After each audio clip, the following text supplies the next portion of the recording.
So we got some new information. I recommend you go to Geekdom 101's channel to watch his video that he made recently. It's a very short video.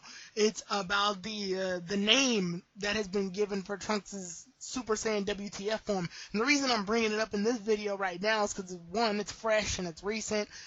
And two, it's literally because the last video I did was the review of the Black Saga, or the Goku Black Saga, or the Zamasu Saga, or Future Trunks, whatever you call it. I call it the Zamasu Saga. I just got done doing an entire review over that whole saga and my thoughts, and I was rather brutal, but that's my thoughts, my collective thoughts and opinions on that saga, and it's closely related to that because I called it Super Saiyan WTF, but now it actually has the name. The name is Super Saiyan Rage, which I guess is I don't want to say is a callback, but is a slight, it's brisking past Legacy of Goku 2, because I remember when Gohan transformed into Super Saiyan 2, I guess they just didn't have the name for it yet, or an official calling for it, so it was just called Super Saiyan Rage, and I thought that was pretty cool. So, what do I think of that name? It's kind of a weird name because it implies that Trunks' rage is what brought him there. But I'm sorry, the scene that Trunks turned into that transformation was so awkward. I guess killing his mother and Mai in front of his face wasn't enough to push him to that level. But him, I guess, being told it was all his fault? I don't know, whatever. But that's just a little bit of Dragon Ball news I wanted to share before we get into this review of this episode. So, without further ado, hello everybody, Tyrone the God 3 here, and welcome back to Dragon Ball Super Reviews. Today we'll be doing the review of episode 72, Will There Be a Counterattack? The Invisible Killing Strike. This episode, a lot of you guys actually told me to watch this episode in a hurry, and the only reason I didn't do a review on the episode immediately after it came out or the day after is because it was the holidays and I wanted, everybody to get a chance to settle down with their families. I know I had to settle down with my family as well. So with all of that being said, now that we've gotten all of that out of our systems, at least until New Year's, now I can fully talk about the episode. The episode, man, the episode starts off with about right from the heels of episode 71, Goku's dead on the ground. And Piccolo tries to do his, I think it's called the Kakai. It's like an energy blast, but minus the blast part. So just energy, a force of energy. And he's using that as like a defibrillator to bring Goku back, to shoot Goku back to life.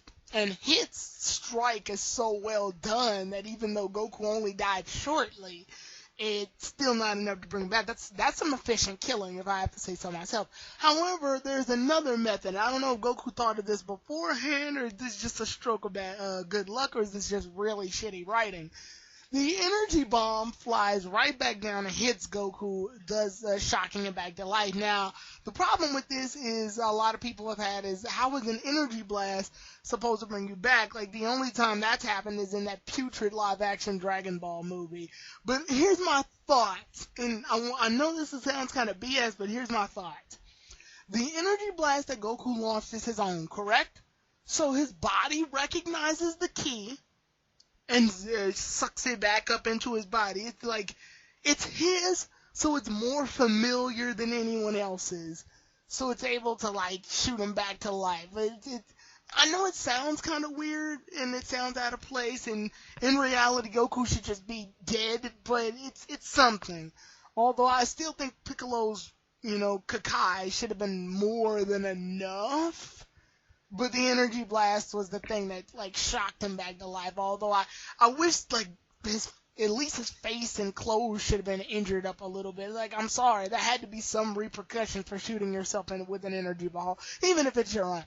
But anyway, after that, everybody's like, yo, what happened, Goku? What happened? He's like, it got me. It's kind of weird. It's almost like playing a game of, kill tag. It's like he tagged you and you died and you were able to come back to life real fast. He got me that time. I gotta get him now. So I thought that was pretty funny. Goten says a line that I thought would have been very interesting. Goten's like, Dad, are you okay? He did that to you. I'll go avenge you. And then I thought to myself, wow, Goten training to fight Hit?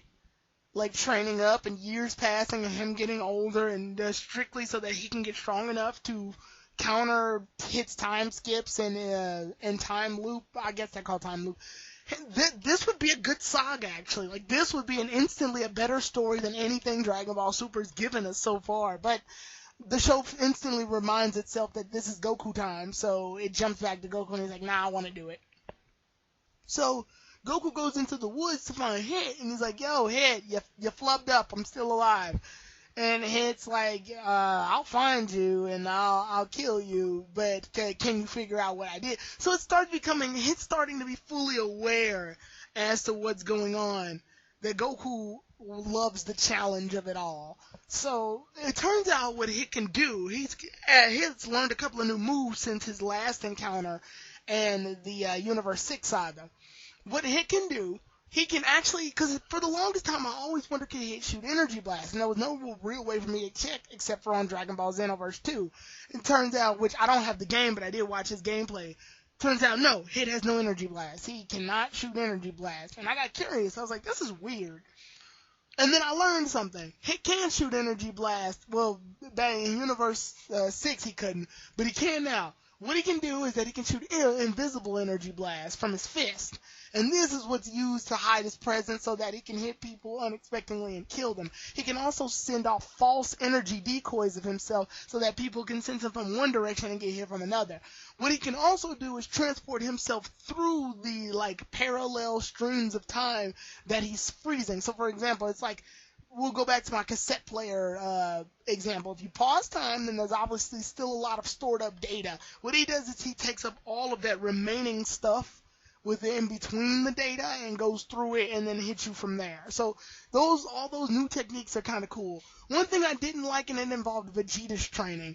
Vegeta just had a certain amount of times to try to fight Whis, and Vegeta's like, I'll trade you 3 of these times for like some steak with grandma's secret sauce on it. And I was like, that's not like Vegeta to cut corners, but I guess he was just really curious on what Goku's training methods were, so he was too distracted and he wanted to go see Goku's fighting methods. So then after that, it basically just becomes a fight between Goku and Hit. And I really like this fight because, I like Dragon Ball Z fights, but this felt more like a Hunter x Hunter fight. It was a strategic battle rather than just an action-packed fight. So I thought that was pretty cool. Then we see Champa and Vados basically says everything I just said. So then when Whis, Beerus, and Vegeta show up, they reach the climax of their fight. And this is where we learn that Goku actually hired Hit to kill himself. So I thought that was pretty cool. It was a pretty unexpected, and it was a Goku move, so I wasn't unsurprised by it. I thought it was a really cool thing. And it's starting to see that Hit is becoming more of Goku's rival now, so we get a little Vegeta is jealous moments. So with that said, the episode was really cool, and I liked the idea of all of that. But overall, the episode was like I said, it was Goku assigning himself to get hit by Hit is a very interesting move on his part. I should have seen it coming. I didn't. I went all like, oh, this is Whis' special training. This is actually Goku's special training, and I like the fact that he's the one that did it because it shows that Goku is still trying to find new ways. Now, a lot of people are like, why didn't he just train with Whis? Well, one, it's hard to train with somebody when somebody else is doing the exact same training method unless you two are training together. But it's clear Goku and Vegeta are both trying to fight Hit at the Whis at the exact same time. Goku can get more out of the training if he's just training with Hit alone, if he's just fighting against Hit alone. 2, he wanted to fight Hit at his best. And 3, he wanted to get better and because he knew that Hit had access to techniques that Whis just doesn't. It doesn't mean that Hit's stronger. It's just Goku wanted to learn that way of fighting too, just so he can, be more ready. And that's always like Goku, to get more techniques and vary himself out, where Vegeta just wants to, if I do enough push-ups, I'll get strong enough. Vegeta, that's probably why when he went in the hyperbolic time chamber the second time, he wasn't as strong as Goku. A lot of people wanted me to watch this episode also for the animation. The animation was a little wonky at times, but it wasn't like episode 5 bad.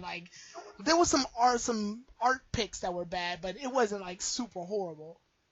So, the next time we meet, I'll be reviewing episode 73, Gohan's Misfortune, an unexpected great Saiyaman movie.